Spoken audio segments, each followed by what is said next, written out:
Lord, Ikaw nga, Panginoon, ang humipo sa mga puso nila.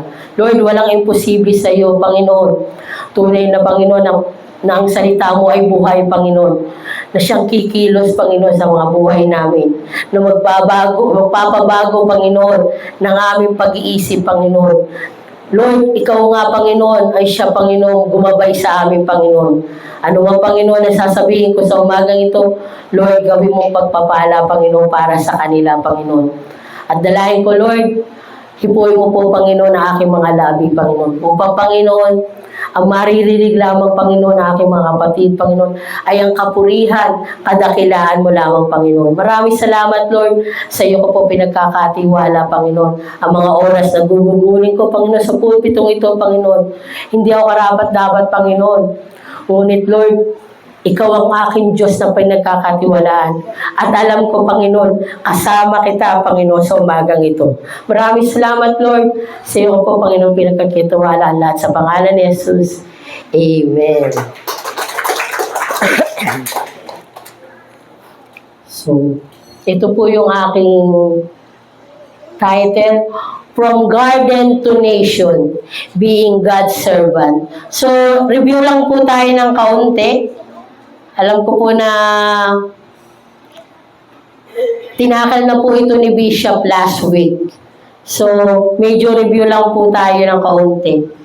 So, ang tema po na ibinigay sa akin ni Bishop, noong kami po ay nag-meeting dyan, from Genesis 2 to Genesis 41.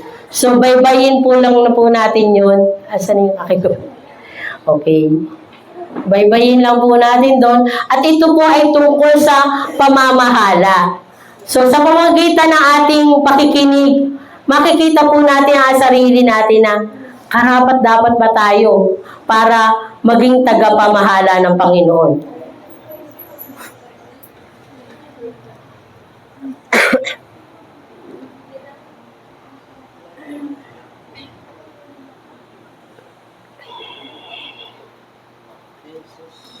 Genesis 2:15.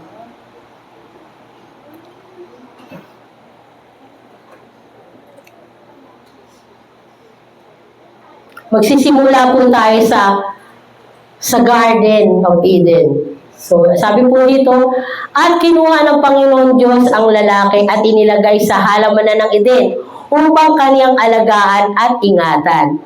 So, inilagay ng Diyos si Adan sa hardin ng Eden at binigyan siya ng tungkulin. So, dito pa lang po, ginagawa na tayo ng Panginoon na tagapamahala. So, iniutos kay Adan na magtrabaho at pangalagaan ang hardin. So, ipinapakita rito ang pagkakaroon ng tungkulin o gawain. Bahagi na ng plano ng Diyos noong unang panahon pa man na hindi lang ito tungkol sa pagtatrabaho, kundi sa pag-aalaga ng mga bagay na ipinagkatiwala sa atin. So, wala pa si Jacob, wala pa si Jose, wala pa si Jacob, wala pa si Isaac, at wala pa si Abraham, pero nandoon na yung salitang tungkulin. No? Dahil mayroon ng pangangalagaan. No? Hindi pa man nililikha ang tao, pero plano na ng Diyos na mangalaga sa mga nilikha niya. Nilikha ang tao hindi lang para papurihan at sambahin ng Panginoon, kundi nilikha rin ang tao para mangalaga ng mga nilikha ng Panginoon. So, sa Genesis pa lang, andun na yung ating responsibilidad na mangalaga. No? Tulad ni Adan na pinagkatiwalaan ng hardin ng Eden. Tayo man, mga kapatid, meron din tayong hardin na ipinagkatiwala ang Panginoon sa atin. Maaaring ito ay ang ating pamilya, kaibigan, o kapatid sa pananampalataya. Ito yung mga pangangalagaan natin. So, ang pangangalaga sa mga ito ay upang ipakita ang kabutihan at pag-ibig ng Panginoon. No? Upang ipakita ang pag-ibig ng Panginoon kaya natin sila pangangalagaan. So ang tanong, nakikita kaya sa atin ang kabutihan at ang pag-ibig ng Panginoon? Sa ating pamilya, sa pangangalaga natin sa ating pamilya, nakikita ba talaga ang pag-ibig at kabutihan ng Panginoon sa atin? Lahat tayo dyan, guilty tayo dyan. No? Sa pamilya pa lang yun. Paano na pag sa community na? No? Paano pa pag sa mga kapatiran pa? So, kinakailangan natin maging mabuting tagapamahala ng Panginoon. Ito yung topic natin eh. No? So, baba tayo sa Genesis 39:4. Nagsimula tayo sa Eden At nakasumpong si Jose ng biyaya sa kaniyang paningin at pinaglingkuran niya siya. At sa kanyang ipinamahala lahat ng at sa kanya ipinamahala niya ang bahay. At ang lahat niyang tinatangkilik ay isinakaniyang kamay. So from Eden, napunta na tayo sa bahay. Sa bahay ni Potiphar. So, nakamit niyo siyang biyaya sa kanyang Panginoon na si Potiphar at binigyan siya ng mahalagang tungkulin. So, meron na naman tungkulin. No, meron na naman tungkulin. Inilagay ni Potiphar si Jose sa pamahala sa lahat ng kanyang ari-arian. Sa kanyang bahay. So, walang pag-aari si Potiphar na hindi pinangalagaan ni Jose. Maliban lamang kay Mrs. Potiphar. So, hindi yung kasama sa pangangalagaan niya. So, habang nananatili tayo sa presensya ng Panginoon, ang katapatan ng Diyos ay mararanasan natin. Dahil si Jose noong time na yon, kahit anong obsessed ni Mrs. Potiphar, hindi siya natempt, hindi siya natukso. Tayo, nung nananatili sa presensya ng Panginoon, hindi tayo basta-basta matetempt sa tukso. Dahil kasama natin ang Panginoon. Si Jose hindi siya ganun kabilis matempt. Inignore niya nga si Mrs. Potiphar. Bakit? So, hindi na kay Mrs. Potiphar ang kanyang katapatan. Na kay Mr. Potiphar. So, kahit obsessed sa kanya si Mrs. Potiphar, yung katapatan niya kay Mr. Potiphar at sa kanyang tungkulin, yun na nananaig kay Jose. Kaya hindi siya natempt sa mga tukso na yun. Naalala ko si Pastor Van, sabi niya, Pastor, iniisip ko nga yan Paano kaya sa akin nangyari yun? Pero alam ko naman, na hindi rin matetempt basta-basta si Pastor Val pa, matetempt, imposible yan. Di ba? Hindi matetempt yan, kasama niya ng Lord, no? So, from garden, napunta po tayo sa house ni Potiphar. So, baba po tayo sa Genesis 29:22. Review lang po tayo kasi tinakil na po ito lahat ni Bishop. Sabi po dito, at ipinamahala ng katiwala sa bilangguan ang mga sa kamay ni Jose ang lahat ng mga bilanggo na nasa bilangguan.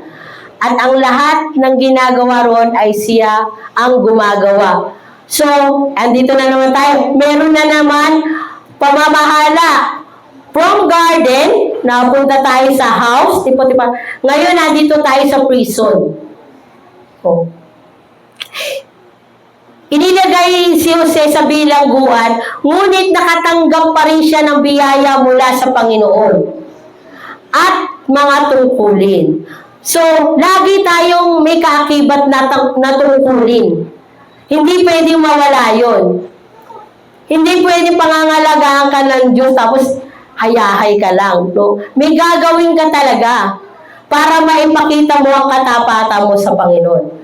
Matapos malinlang at usahan ng kasalanan, ibinagsak si Jose sa bilangguan. So, yung bantay ng bilangguan ay binigyan si Jose ng posisyon na mamahala sa lahat ng mga bilanggo at sa mga gagawin doon. So kahit na si Jose ay nasa bilangguan, hindi nawawala ang pagtitiwala ng Diyos sa kanya. Ipinapakita dito na kahit si Jose ay nasa sitwasyong maganda sa bahay ni Potiphar, maganda naman talaga ang sitwasyon niya doon, no? Dahil nga tinetempt lang siya, o sa sitwasyon niyang mahirap sa bilangguan, yung pagtitiwala ng Diyos ay nananatili sa kanya. Ang kanyang katapatan ay nagdulot ng pagtitiwala sa mga may kapangyarihan. So, yung warden pa lang doon pa lang sa warden, medyo maalwa-alwa na ng konti yung buhay ni Jose doon. Hindi na siya yung pinahihirapan. Sa totoo lang, mahirap po mabilanggo. Naalala ko po yung kapatid ko nung kanyang kabataan na anuhan po siya sa drugs. Pupunta po kami sa Malolos Prison. Talaga napakahirap po doon. Nararamdaman ko yung nararamdaman ng nanay ko na syempre, anak mo nandun doon, hindi mo kaya. Napakahirap po talaga ng buhay doon. Hindi ka malaya, hindi mo magagawa yung gusto mo. Pero si Jose, dahil nasa kanya ang presensya ng Panginoon, dahil sinasamahan siya ng Panginoon, naging madali sa kanya kahit nasa bilangguan siya. No? Naging mabait sa kanya yung warden doon. Siyempre, pag medyo nakakagalaw ka ng konti, nakakalabas ka ng selda mo, hindi ka nananatili lang doon. Kundi, ang nangyari ko Jose, parang naging siya doon. Kumbaga sa katulong ko, ba tawag doon sa mayordomo, gano'n. Parang gano'n yung naging dating niya. Naging maalwa yung buhay niya. So, ibig sabihin, hindi nakadepende sa taas ng ating posisyon o sa kaginhawa ng ating sitwasyon ang pagiging tagapamahala na ibinigay ng Panginoon. Nasaan? Nasa katapatan natin sa Diyos. No? Mahalaga talaga na tapat tayo sa Panginoon. Tapat ang Diyos sa mga taong tapat at naniniwala sa Kanya. May mga taong naniniwala sa Panginoon, pero hindi sila tapat sa Lord. Pero kapag tapat ka, hindi pwedeng hindi ka naniniwala sa Panginoon. Ang katapatan mo at ang paniniwala mo sa Panginoon ay siyang magdadala sa iyo para makita ka ng Panginoon, para ang Panginoon, ang biyaya niya ay mapunta sa iyo. No? Yun ang kailangan natin, maging tapat at naniniwala tayo sa Panginoon. So, down to 41:40, Genesis 41:40.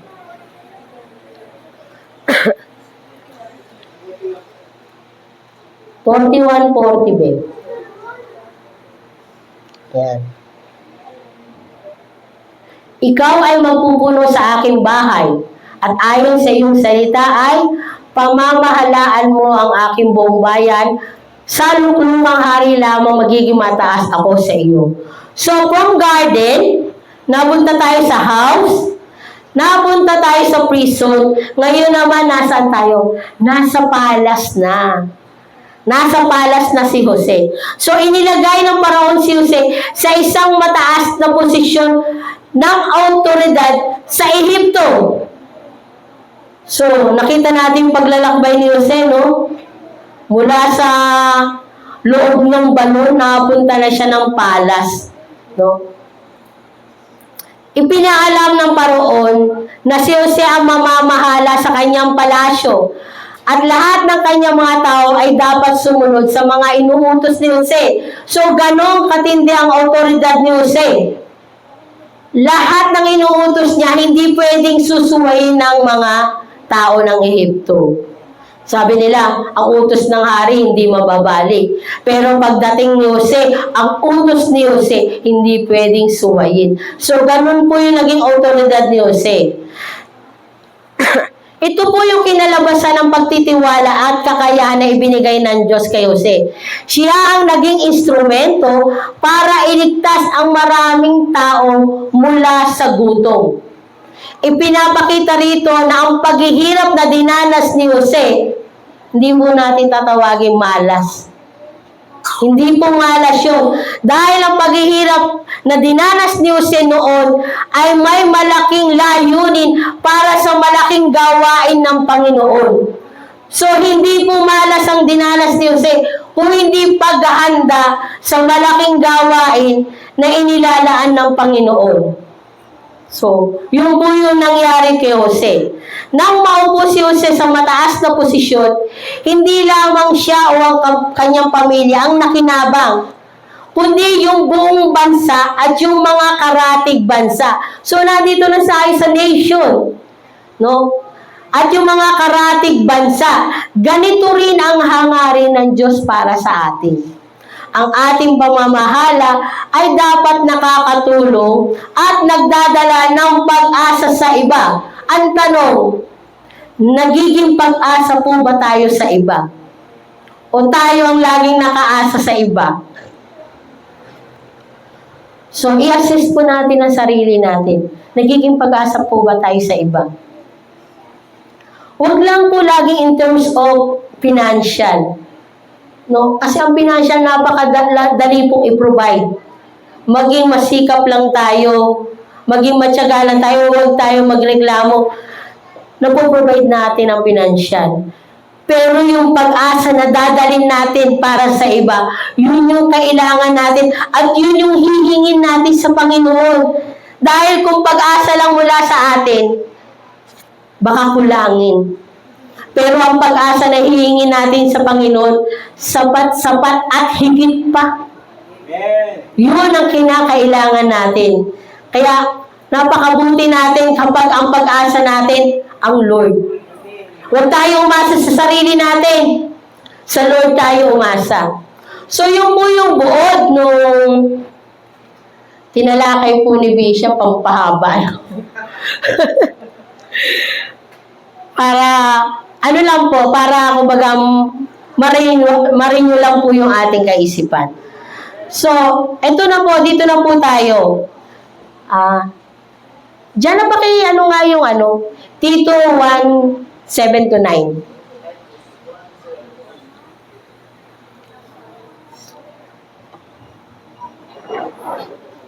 Sino po ba si Tito? Hindi po yung nasa Itbulaga. Hindi mo yun nasa Senado. So, si Tito ay isang malapit na kasama at alagad ni Pablo. Siya ay isang Griego at isa sa mga unang hentil na naging Kristiyano. So, itinuturo sa kanya ni Pablo ang pagiging isang mabuting katiwala ng Panginoon. Sabi niya dito, sapagkat dapat na ang obispo ay walang kapintasan. Palibhasa, siya ay katiwala ng Diyos. Hindi mapagsariling kalooban. Hindi magagalitin. Hindi manggugulo. Hindi palaaway. Hindi masakim sa mahalay na kapakinabangan. Sunod. Kundi mapagpatuloy, maibigin sa mabuti, may hinahon ng pag-iisip, matuwid, banal, mapagpigil, nanananangan sa tapat na salita na ayon sa turo, upang umaral ng magaling na aral at papaniwalain ang nagsisi sa langsang. So, yan po. Yan po yung karakter na dapat taglayin ng isang tagapamahala. So, hindi lang naman po ang iglesia ang sinasabi dito, kundi para sa ating sarili. No? Hindi naman lahat nagiging pastor, hindi naman lahat nagiging bishop, no. Pero bilang Kristiyano, dapat taglay natin ang mga katangiang ito. Ang mga katangian nito ay nabubuo saan? Nabubuo siya sa pagtitiwala natin sa Panginoon. Yun lang hindi magagalitin eh. Galing talaga sa Lord yan. Dahil nagsimula tayo, magagalitin na tayo eh. No? Lalo na si Brother Ice, pag nakita yan, ang dami na naman hugasin. Galit na yan. Diba? So, bilang tagapamahala ng Panginoon, dapat meron tayong magandang karakter. So, bakit naman kailangan pa na meron tayong magandang karakter? Kasi, mga kapatid, yung magandang karakter, yun yung ating panglaban. Kasi yun yung sasalamin sa atin kung sino ba ang Lord na meron tayo. Kung tayo'y sinungaling, kung tayo'y magagalitin, kung tayo ay walang iyang tao, ang pinoportrait natin, Panginoon natin, ay ganun din. So, dahil ang pinoportrait natin na Panginoon ay ang Diyos ng kapayapaan, Diyos ng pag-ibig, Diyos ng kabutihan. So, dapat yun yung taglay natin. Dahil masasalamin sa atin kung sino tayo eh. Hindi tayo makakapaglihim sa Panginoon. Kahit itapal mo pa yung Bible sa mukha mo, lalabas at lalabas kung sino ka. Hindi tayo hindi natin madadaya ang Lord. No? So, ano lang gagawin natin? Panatilihin natin yung maganda nating karakter, lalo-lalo na kapag nagpapahayag tayo ng salita ng Lord. Kasi kung magpapahayag tayo ng salita ng Lord, pumapasok pa lang tayo, nakasimangot na tayo. Ay, sino naman maniniwala may pag-ibig tayong dala-dala? Di ba? So, kailangan nating magkaroon ng magandang karakter. At si Jose, meron siyang napakagandang karakter. Kung bakit nakita ng Panginoon ang kabutihan ni Jose. Kung bakit laging sinasamahan ng Panginoon si Jose.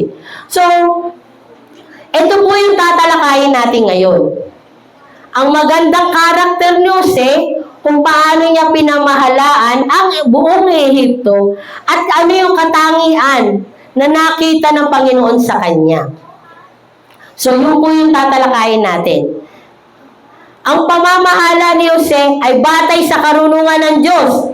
Hindi po sa karunungan niya dahil nung yung kanyang ininterpret yung panaginip ng Paraon, sinabi niya talaga na hindi ko kayang mag-interpret. Pero dahil sa karunungan ng Panginoon, ito yung pinapasabi niya. So, ang pamamahala ni Jose ay hindi batay sa karunungan niya, kundi sa karunungan ng Diyos. At ang katangi-tangi at kapuri-puring karakter ni Jose ang nagbigay sa Panginoon ng pagkakataon na gamitin ito. So, dito po tayo sa ang pamamahala ni Jose. At dito muna tayo sa pamamahala. Babe. Hindi kasi yung sanay gumawa ng PowerPoint kaya pinasa ko kay Jana eh. Pasensya na, low-key yung Ate Dulce.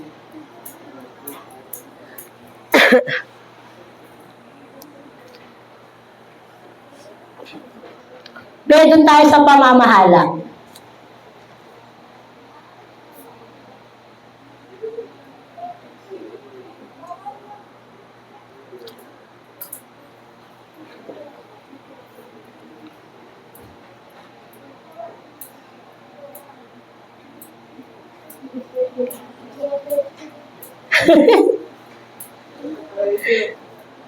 Sa Messenger na lang, be.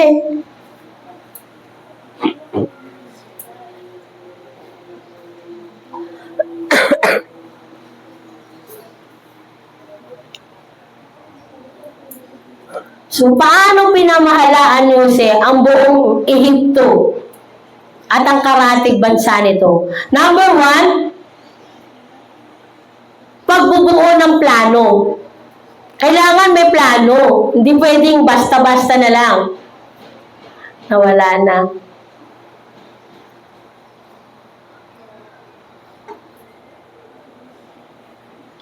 So, mamaya na yan. So, pagbubuo ng plano. Mababasa po natin ito sa Genesis 41, 33 to 36. So, sabi po dito, nakita ni Jose ang malaking pangangailangan ng tao.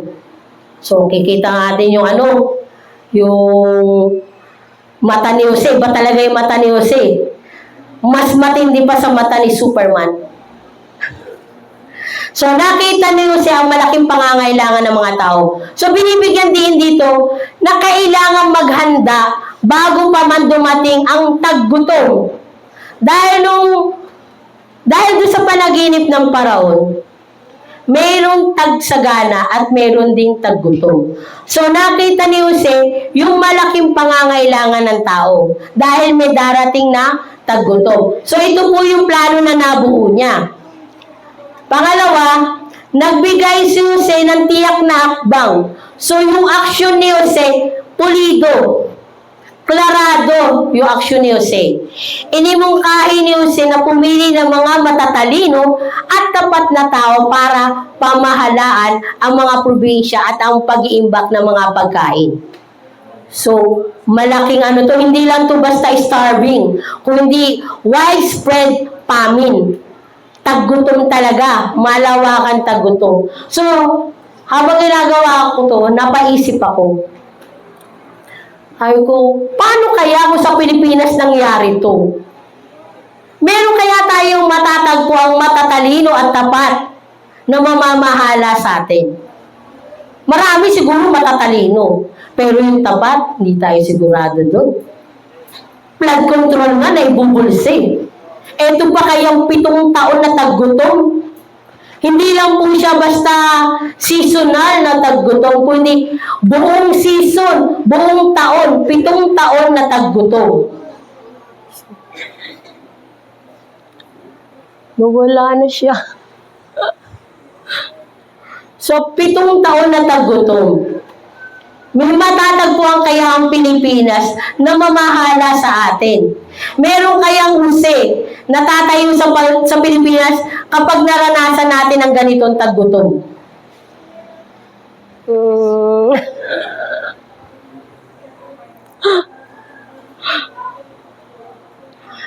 Diyan, hindi na kita ililibre sa labas.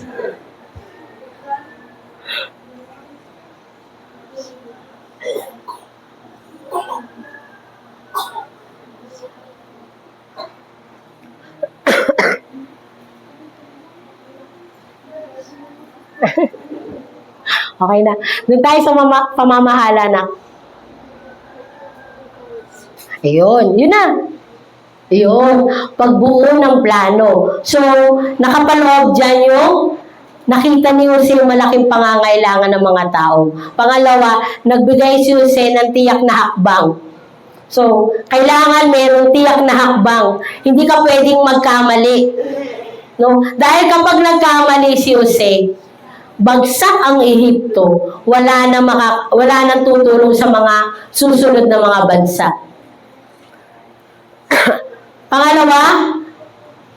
Pangalawa, pagsasagawa ng plano sa panahon ng kasaganahan. So, kung tutusin, wala namang problema sa pagiging sagana.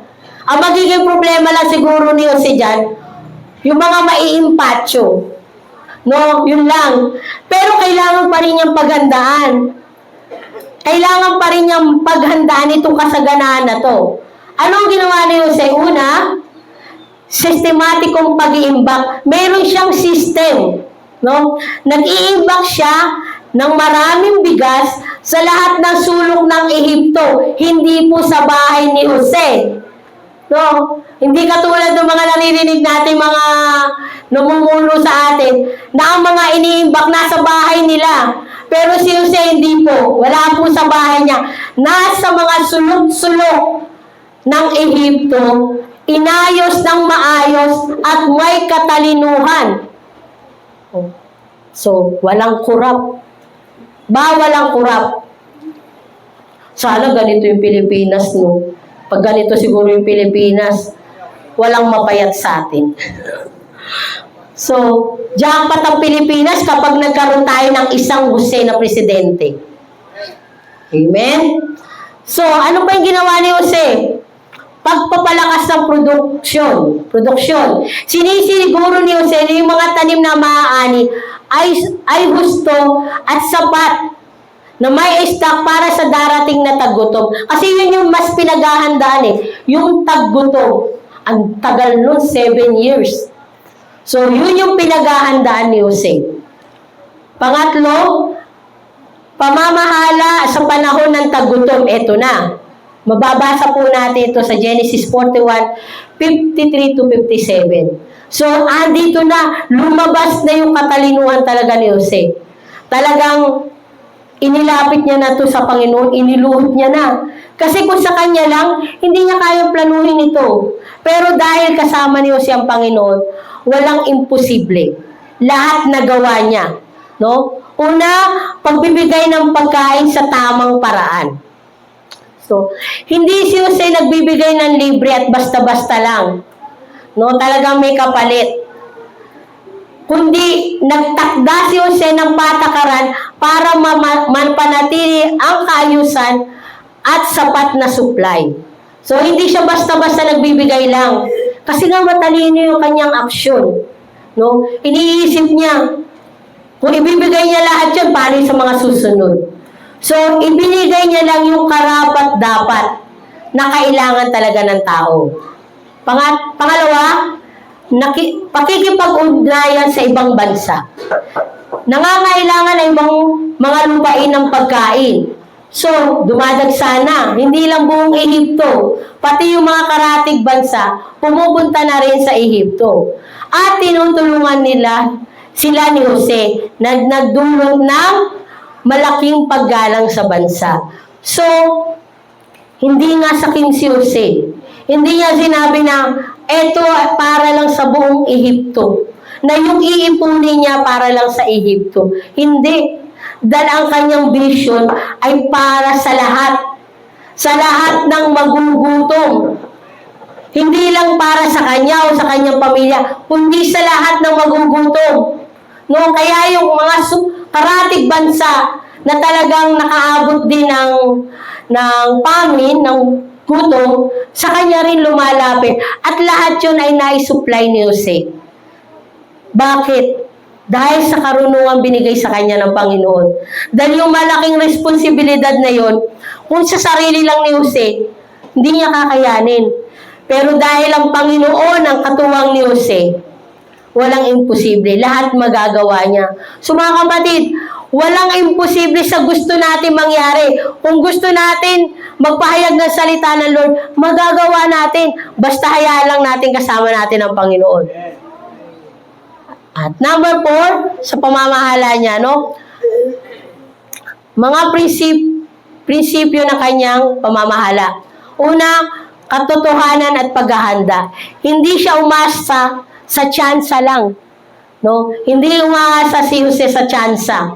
Ay, natsambahan ko yun. So, hindi ganun. Dahil konting pagkakamali niya, liligwak ang buong Ehipto. Saan siya umasa? Sa maingat na pag-aaral at paghahanda dahil sa karunungang bigay sa kanya ng Panginoon. Lahat ng meron si Jose ay mula sa Panginoon. Mula sa karunungan ng Panginoon, kaya napapamahalaan niya ang lahat ng ito. Ikaw ba naman nakaranas ka ng mga hirap? Siguro hindi na magpapanksyon na maganda yung pag-iisip mo. Pero si Jose hindi. Hindi niya inisip na hirap yung naranasan niya. Hindi niya inari sa sarili niya na, ako nga nahihirapan, bahala kayo dyan. So, hindi ganun. So, ang nakita ni Jose, nangangailangan ng mga tao. Yun ang nakita ni Jose. At kailangan si Jose ng mga tao. Yun naman ang nakikita ng mga tao sa kanya. At si Jose, ang pangangailangan ng tao, iniluluhod niya sa Panginoon. At ang karunungan ng Panginoon ang ibinigay sa kanya para may sagawa ni Jose ang lahat ng ito. Pangalawa, pagpapahalaga sa mga taong may kakayahan. Pinipili niya ang mga tamang tauhan para tulungan siyang mamahala.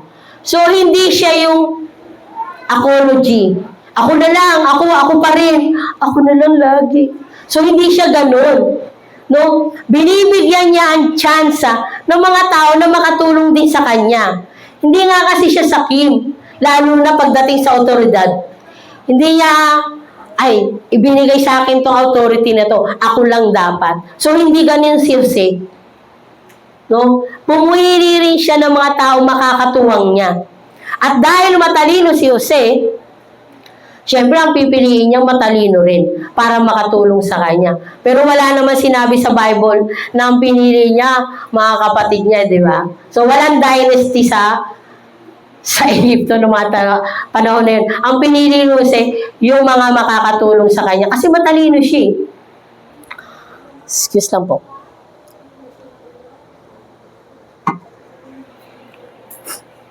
So, yun po yung ginawa ni Jose. Pangatlo, pag-alaala sa kabutihang panlahat. So, laging para sa lahat ang iniisip ni Jose. Ang lahat ng kanyang aksyon ay para sa ikaliligtas at ikabubuti ng mga tao. So, laging ando dun yung paningin niya. Para to sa lahat. Para ang lahat ay hindi magutom. Para ang lahat ay magkaroon. Para ang lahat ay kumain. Kung sa Pilipinas to, makikita mo na lang kung sino talaga yung mabubuhay sa Pilipinas. Malamang yung mga lakos yun. Yung mga buhaya na lang matitira sa Pilipinas, lahat ng tao gutom na. So, sa panahon pa lang nakasaganaan malalaman na sa Pilipinas kung sino talaga yung sagana.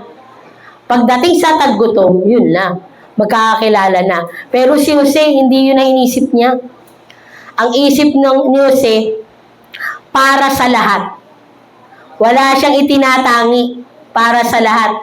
Kahit ano ka man, anong bansa ka man, basta nagugutom ka, lumapit ka kay Jose. So, yun po yung pamamahala na ginawa ni Jose sa panahon ng kanyang pamamahala sa Ehipto. So, ano naman po kaya yung mga katangian at kapuri-puring ginawa ni Jose na nagpakita sa Panginoon ng karapat-dapat tong tao na to. So, ano yung katangian ni Jose? To, number 1, sumusunod at nagtitiwala sa Diyos. So, ano na po, palasak na po sa atin tong verse na to. Kawikaan 3:5-6.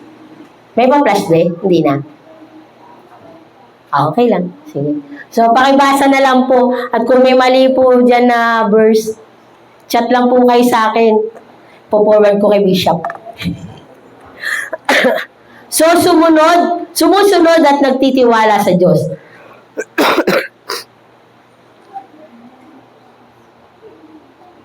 Kahit sa kahirapan, bilang alipin at bilanggo, nanatiling tapat si Jose sa Panginoon. No? Nagtitiwala sa Diyos.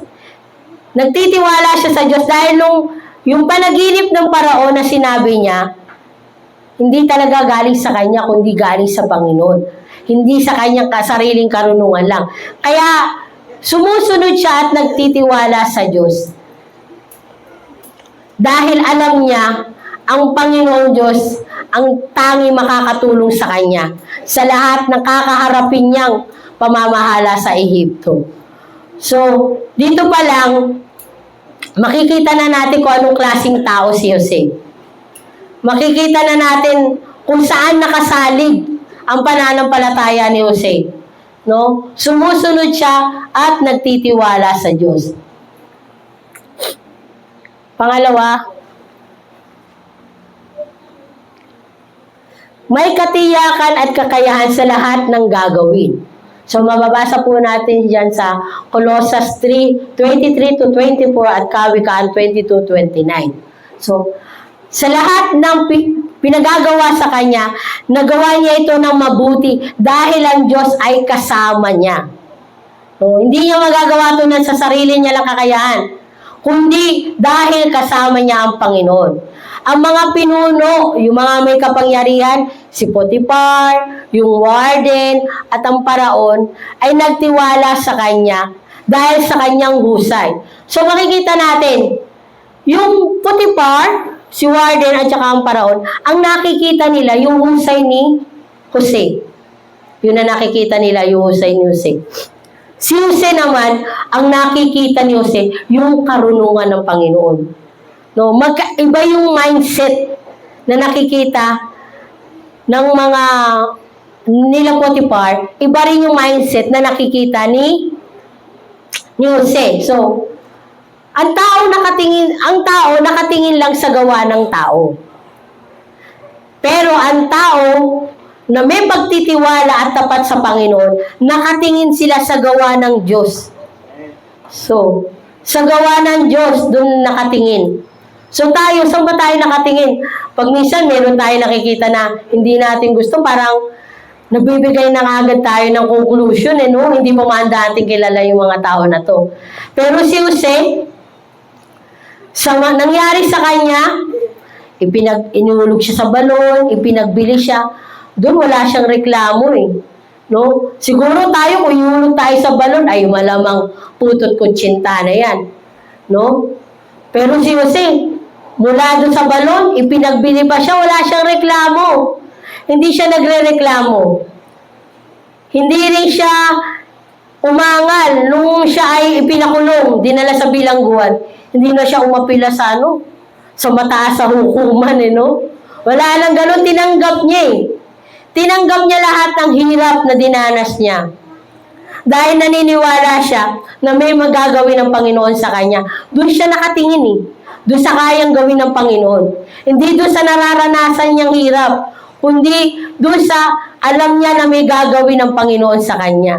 So napakagaling ng pag-iisip ni Jose, no? So tayo minsan, makaramdam lang tayo ng problema. Parang, pinabayaan na ako ng Panginoon. Wala na ang Panginoon, nasaan ang Panginoon? No? Pero si Jose, sa lahat ng nangyari sa kanyang to, nakatingin lagi siya sa kayang gawin ng Panginoon sa kanya. May gagawin ng Panginoon sa kanya. May layunin ng Panginoon sa kanya. May inihahanda ang Panginoon sa kanya. So, doon nakatingin si Jose. Kaya yung katiyakan at kakayahan, nagawa niya iyon dahil sa tulong ng Panginoon. Ano pa? Nanatiling mapagpakumbaba. Si Jose ay nanatiling mapagpakumbaba. Dahil nung time na lumapit sa kanya yung mga kapatid niya, hindi niya pinagmatasan yung mga kapatid niya eh. No? Anong ginawa niya? Dinala niya sa bahay niya, pinakain niya, ibinigay niya lahat ng pangangailangan niya. Kung sa iba siguro yun, sa hirap na dinanas ko sa iyo, magdusa rin kayo. Malamang ganun ang ginawa ng iba eh. Pero si Jose, hindi ganun. Hindi ganun ang ginawa niya. Niyakap niya yung mga kapatid niya, ibinigay niya lahat ng pangangailangan ng kapatid niya. Walang bagay na naging pahirap kay Jose. Yung naranasan niya, hindi yung naging dahilan para magtanim siya ng sama ng loob sa mga kapatid niya. Kung tutusin, talagang kasama-sama ng loob yung ginawa sa kanya eh. No? Pero hindi siya nagtanim ng sama ng loob sa mga kapatid niya. Dahil nung nakita niya nagugutom ang kapatid niya, isa siya sa mga nasaktan. Kaya ang ginawa niya, tinaguyod niya yung mga kapatid niya. At ano pa ang ginawa ni Jose? Dinala niya sa Ehipto. So, yun yung pinakamaganda. Hindi niya lang basta tinulungan. Kung hindi talagang inako niya yung buong pamilya niya. Dinala niya sa Ehipto. At lahat na nararanasan ng kasaganaan ng Ehipto, ipinaranas niya sa kanyang pamilya. So, walang sakim. Walang pag sa sarili. No? Talagang pure na pag-ibig yung pinaramdam ni Jose sa kanyang pamilya. Isa pa, may malasakit sa kapwa.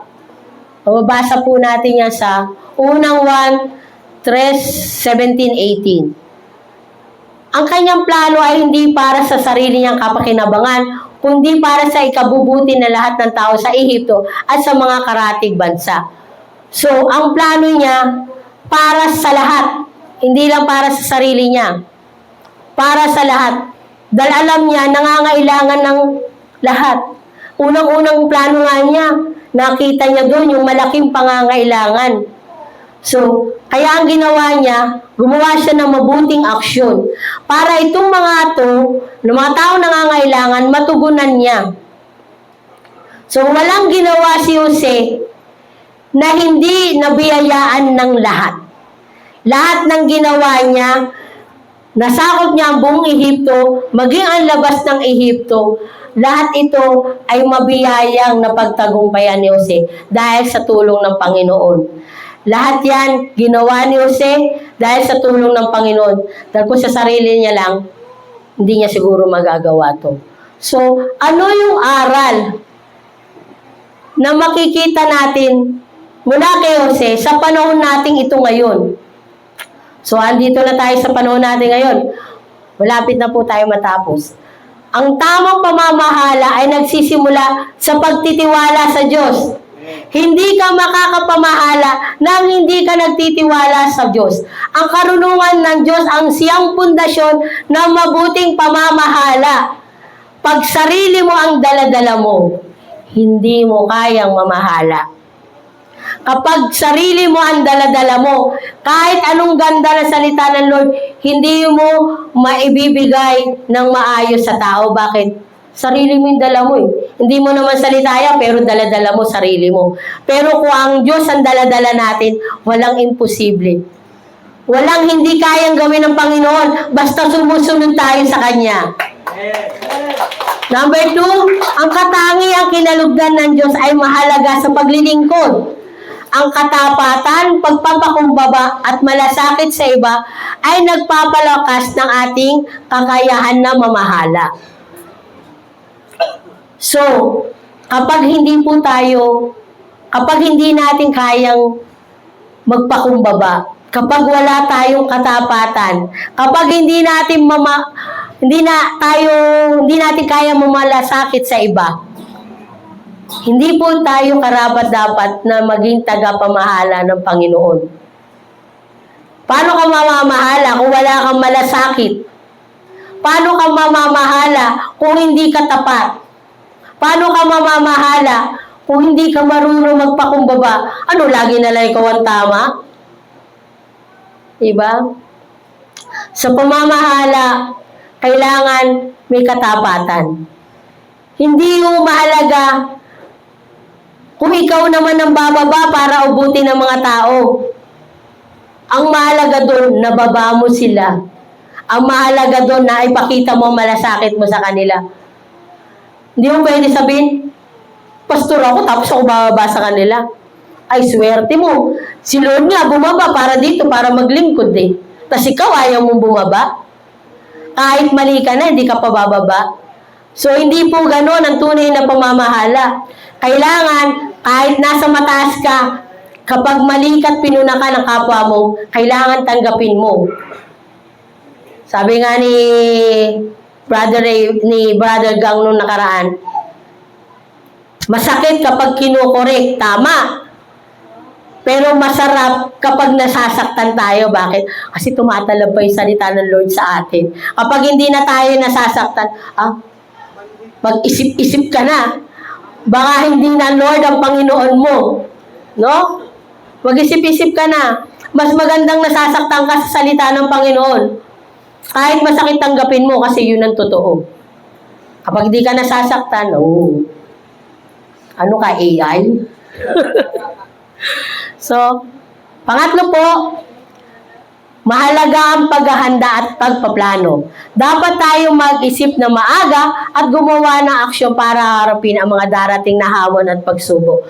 So, kailangan natin magkaroon ng extra mild attitude.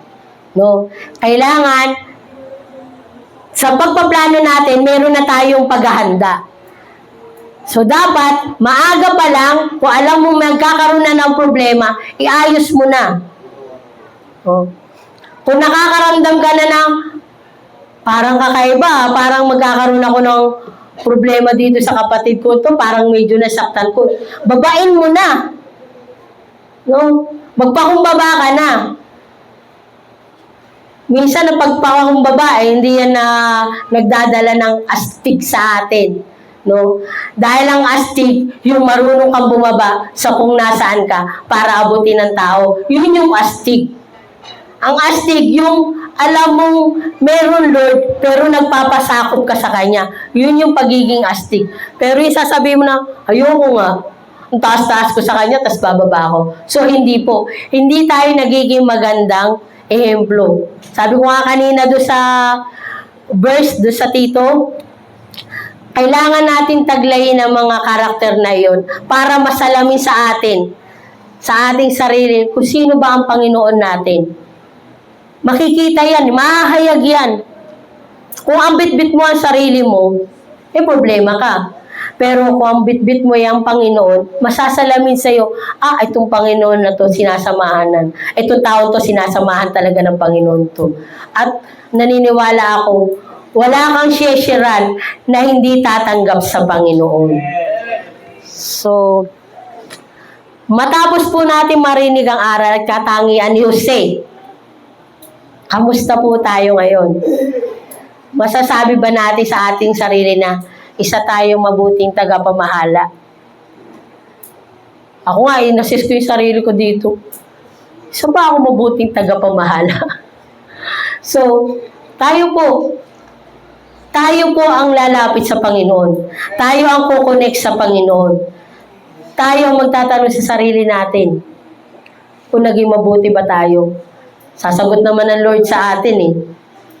Sasagutin tayo ng Lord, hindi pwedeng hindi. Dahil ang Lord, after ang Lord sa mga paglapit natin sa Kanya.